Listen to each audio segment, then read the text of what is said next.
After months of enduring exploitation and betrayal from my toxic tech job, I exposed my manager's lies in front of everyone and walked away. All right, I got to vent. This whole dream job thing is a total load of crap. I graduated, got my computer science degree, and thought I was all set to start raking in the dough. Pay off those insane student loans, maybe even save a little.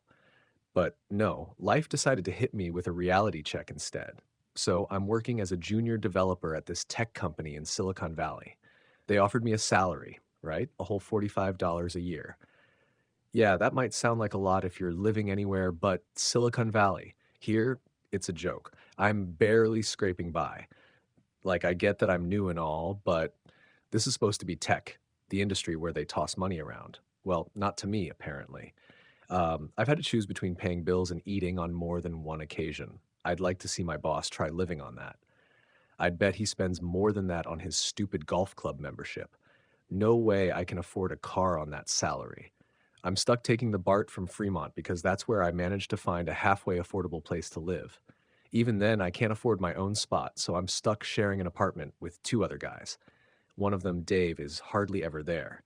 He's always out of town on some mysterious trip. I swear the guy could be a spy or something. But the other roommate, Kevin, absolute nightmare. The guy's a pig. Leaves his dishes in the sink for days, socks all over the place, never cleans anything. And here's the kicker, he keeps stealing my food.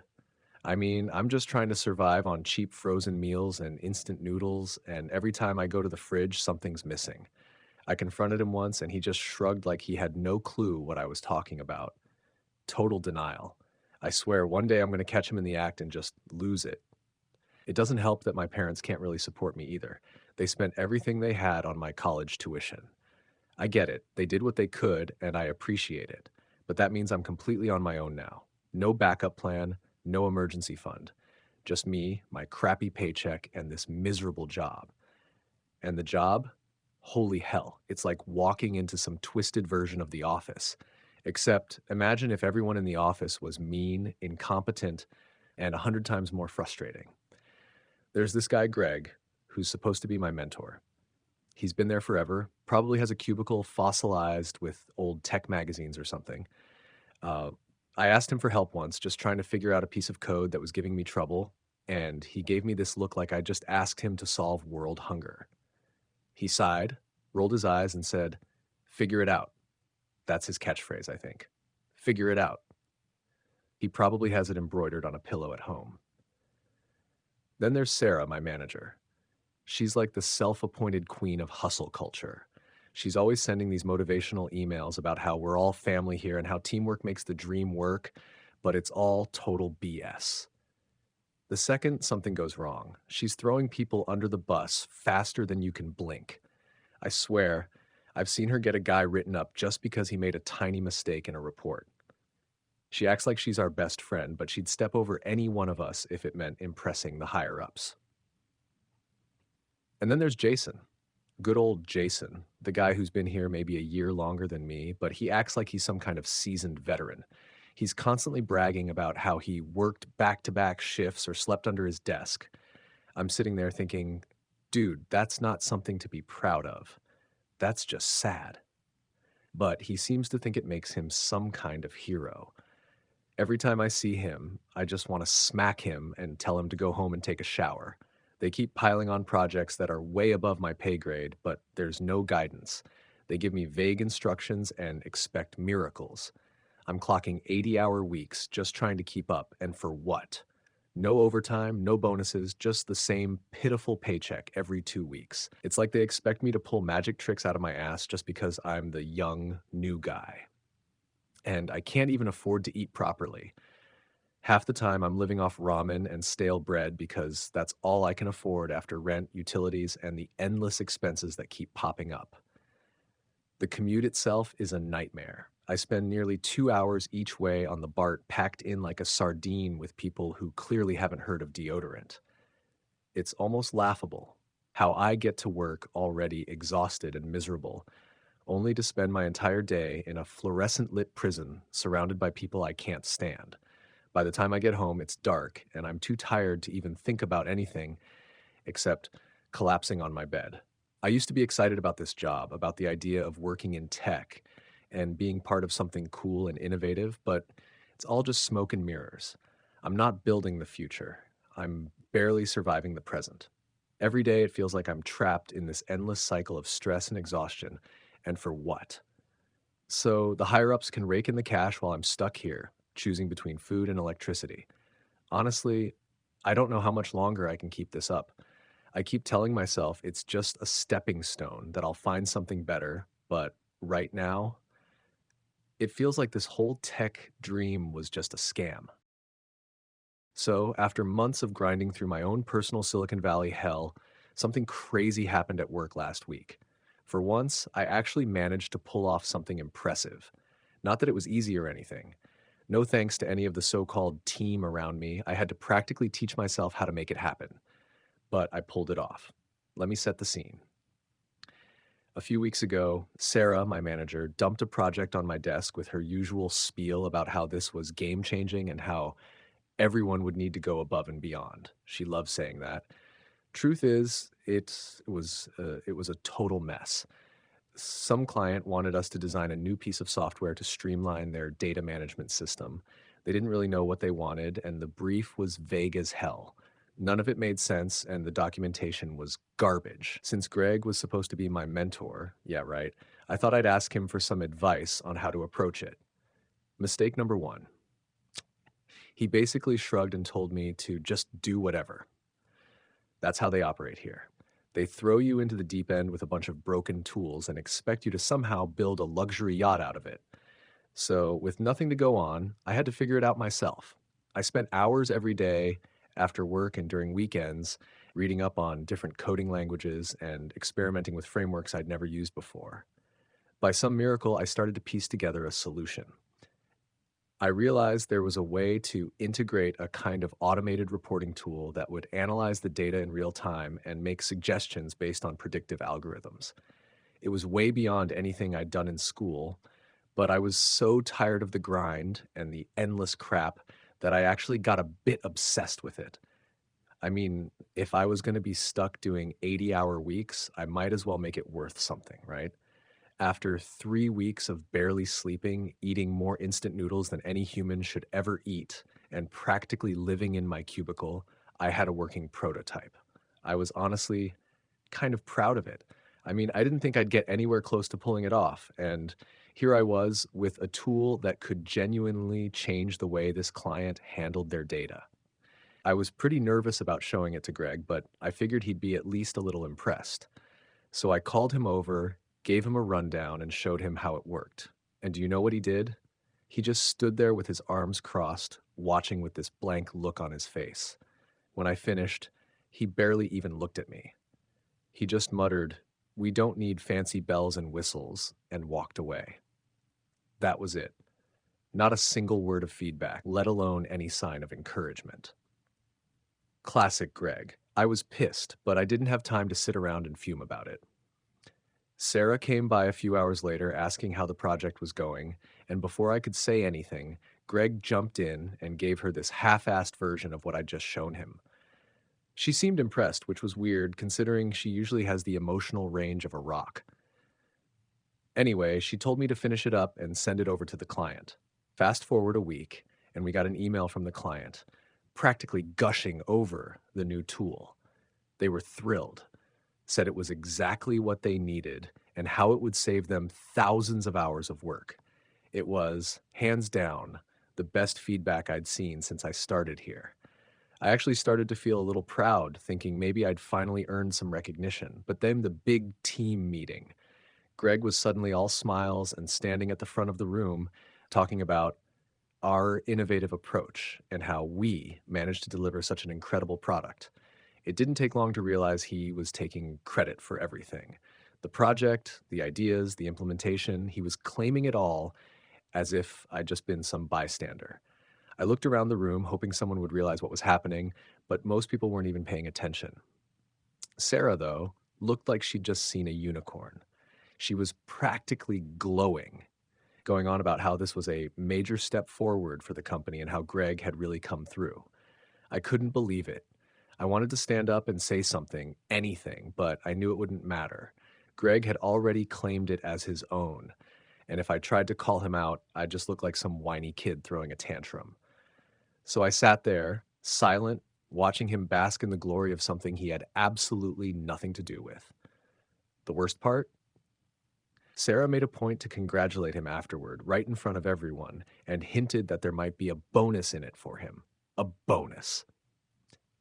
I mean, here I am, struggling to pay rent, living off ramen, taking a 2-hour commute because I can't afford a damn car, and this guy might get a fat check for doing nothing. It made me sick. After the meeting, he had the nerve to come up to me and say, "Nice work on that project, kid. Just remember to keep your head down and things will work out for you." Keep my head down? The guy practically stole from me, and he's telling me to keep my head down? I had to bite my tongue so hard I thought I'd draw blood.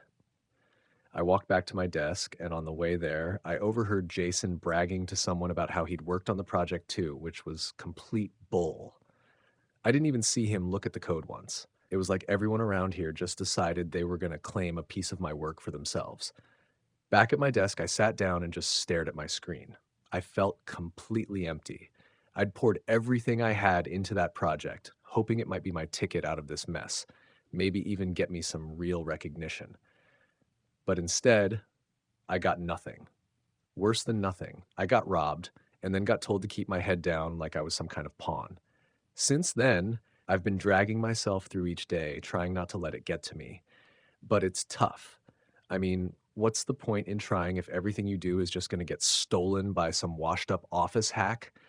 I'm still applying to other jobs, trying to get out of here, but who knows if anything will come through. One thing's for sure, though, I'm done trying to impress these people. They don't deserve it. The whole place is rotten, top to bottom, and it's clear now that no matter what I do, someone else is just going to take it and run. So, yeah, maybe I'll keep my head down for now, but I'm not going to be their workhorse forever. I just got to find my way out. Update. A few weeks after Greg took credit for my project, I found myself demoted to customer support. That's right, customer questions and tech support. They didn't call it a demotion, of course. Sarah framed it as an opportunity to get closer to our users, but I knew what it was. It was a kick in the gut. I was already barely surviving on the salary I had, and now they were shoving me into a role with even less visibility and potential for advancement. At first, I hated it. I mean, after all the crap I'd put up with, now I was supposed to sit around answering emails and troubleshooting issues for people who couldn't even figure out how to restart their systems. It felt like a massive step back. But over time, something surprising happened. I realized I was actually pretty damn good at it. I understood the tech better than most, and customers were actually grateful when I managed to help them out. More importantly, some of the clients I ended up working with were big names, and they were impressed with how I handled things. I don't know why I'd been worried. Dealing with the customers turned out to be way better than dealing with Greg and Sarah. Plus, I actually got to talk to people outside the company who weren't total jerks, which was a nice change of pace. After a few months, I started getting assigned to more significant clients, the ones who actually needed in-person assistance. I figured it was because I was handling the tough cases better than anyone else in the department. One of these clients, let's call him Mr. Ford, had a reputation for being hard to please. He was some big shot exec for a healthcare company, and I got sent over to his office to help with an issue that'd been plaguing his team for weeks. I went in, did my thing, and fixed the problem faster than anyone expected. Mr. Ford was impressed. He was a no-nonsense kind of guy, very direct, but after I got everything sorted out, he looked at me and said, "You know, if you ever get tired over there, you should give me a call." He said it like a joke, but I knew there was a serious offer behind it. I jumped at the chance, telling him I'd love to explore other opportunities. He raised an eyebrow, and we exchanged contact information. That was the first moment in months where I actually felt hopeful. I didn't say a word to anyone at work. I knew better by now. Greg and Sarah would find some way to ruin it if they got wind of it, so I kept my mouth shut and my head down, just biding my time. Not long after that, another big client project landed on our desk. And guess who was in charge? Greg. He assigned me to work on it, clearly expecting me to handle the bulk of the work. No surprise there. This time, though, I saw an opportunity. I threw myself into it, putting in all the extra hours necessary to create something incredible. It wasn't easy, but I pushed through, hoping this would be my ticket out. I managed to get the core of the program done, but there were still a few bugs to iron out. I went to Greg, showed him the progress I'd made, and told him, hey, it's almost there. Just needs a little more time, and it'll be solid. He dude barely glanced at it, though, shrugged, and said, looks fine. We're sending it out. I was so tired at the time, I honestly didn't even consider the possibility that he'd actually send it out without double checking it. So I kind of absent-mindedly protested, tried to tell him it wasn't ready, but he just waved me off and walked away. A day later, I found out they'd actually sent it to the client without my knowledge. I was furious and in disbelief, but I knew it wouldn't help to confront Greg about it now. I could only brace myself for the fallout, and the fallout came fast. The program was a complete disaster. The client tried running it, and it failed almost immediately. Major features were broken, and the bugs I'd been working on made it practically unusable. Of course, the client was furious.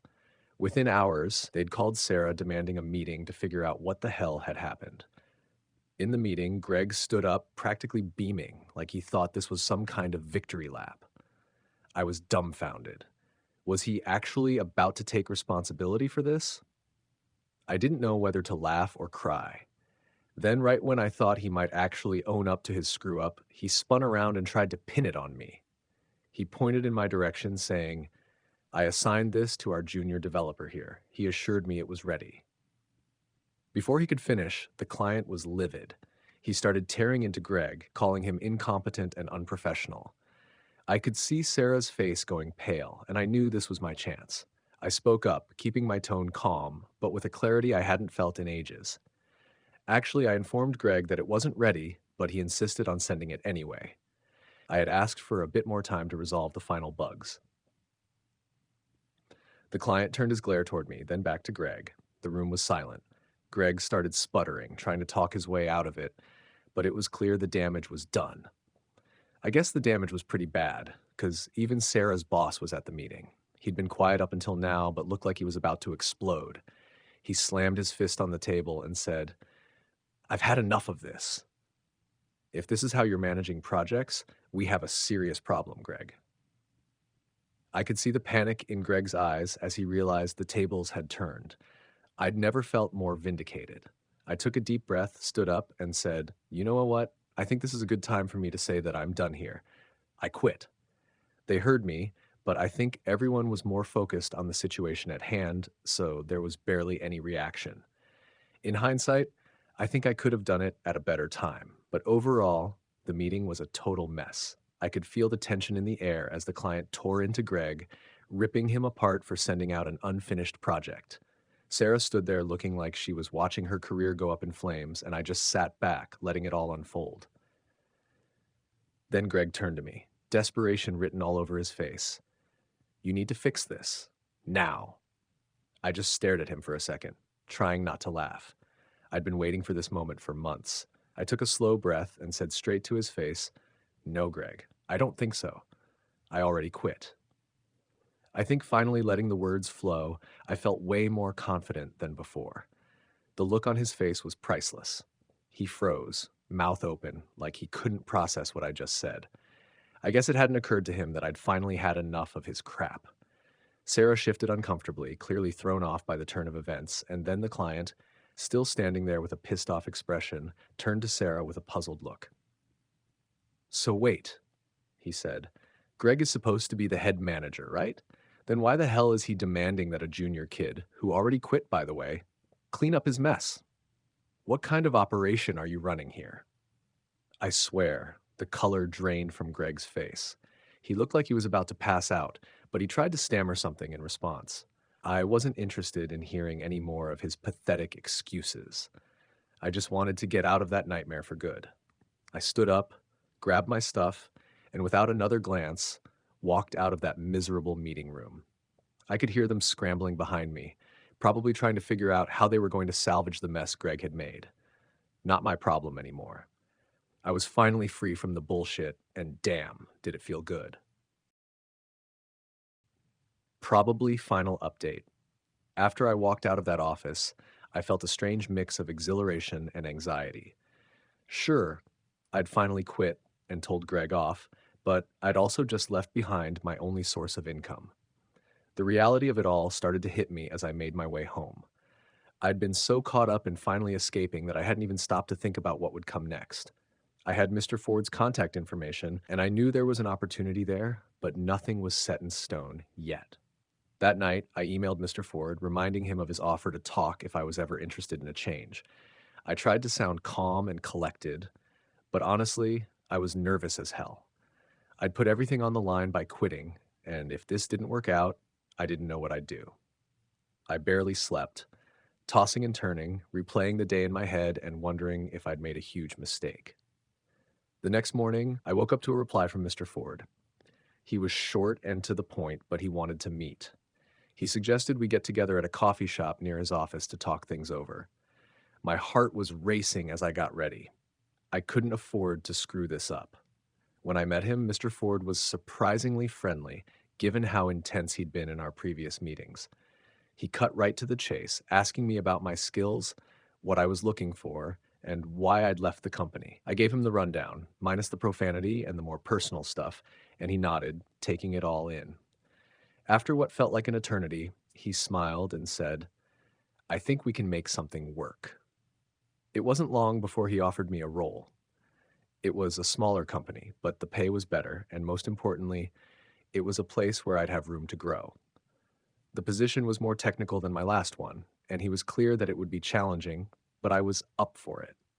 I accepted the offer on the spot, feeling like I'd finally caught a break. As I settled into my new job, I felt a kind of satisfaction I hadn't felt in months. The work was tough, but it was rewarding, and the people around me actually knew what they were doing. No more Gregs, no more Sarahs, no more shady corporate nonsense. I could finally see a future where I wasn't just grinding my life away for nothing. I can even afford food now and saving up for a car, which is a huge plus. A few weeks later, I heard through, though, some of the past coworkers that Greg had been demoted after the fiasco with the client.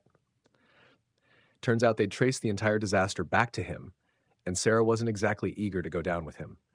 She threw him under the bus, probably hoping to save her own skin.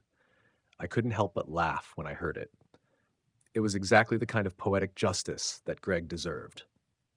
Looking back, walking out of that meeting was the best thing I could have done. It was a risk, sure, but it finally got me out of that hellhole and into something better.